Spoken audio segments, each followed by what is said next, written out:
జిల్లాల నుంచి వందల సంఖ్యలో అన్ని పంచాయతీల నుంచి వచ్చినటువంటి వైఎస్ఆర్సీపీ జగనన్న అభిమానులు,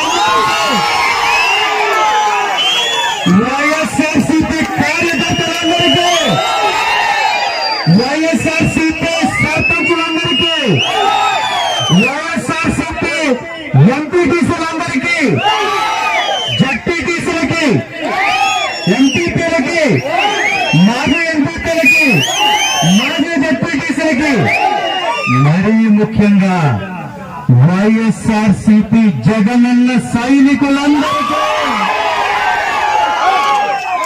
నా నమస్సుమాంజలి తెలియజేసుకుంటున్నాను. ఈ రాష్ట్రంలో కూటమి ప్రభుత్వం వచ్చింది వచ్చింది వచ్చింది అంటున్నారు, కానీ ఇక్కడ మాత్రం ఎక్కడ కూటమి ప్రభుత్వం ఉన్నట్టు కనపడను కనపడదు, వినపడను కూడా వినపడదు. ఈ గడ్డకున్న మహిమ ఏంటో తెలుసా? చుట్టుపక్కల వర్షం పడుతున్నా కూడా వైఎస్ఆర్సీపీ మీటింగ్ జరుగుతున్నా ఆ రాజన్న మనకి ఇక్కడ ఈ పెద్ద మీటింగ్ జరుపుకునేటటువంటి అవకాశం కల్పించాడు. ఎంత చక్కని వాతావరణమో చూడండి.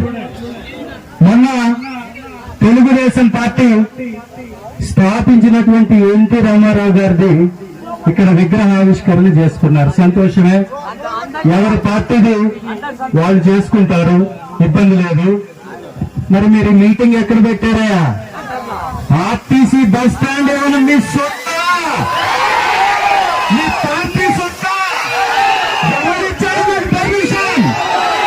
మరి మీకేమో ఆర్టీసీ బస్ స్టాండ్ నిత్యం రద్దీగా ఉండే ప్రాంతమేమో మీరు మీటింగ్ పెట్టాలి. మేం మీటింగ్ పెట్టుకోవడానికి ఒక ప్రాంతాన్ని అడిగితే ఒక ఫంక్షన్ హాల్ ని మనకి పర్మిషన్ ఇవ్వరు, ఒక లీజ్ లో ఉన్నటువంటి ప్రాపర్టీని మనకు పర్మిషన్ ఇవ్వరు.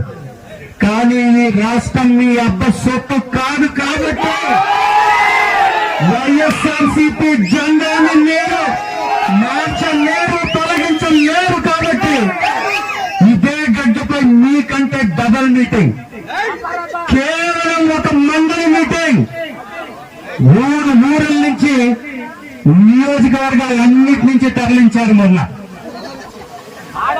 డబ్బులిచ్చి 100 రూపాయలు మందు దాపించి డ్వాక్రా మహిళలు, ఒక్కసారి ఆ మీటింగ్ చూసారా మీరంతా?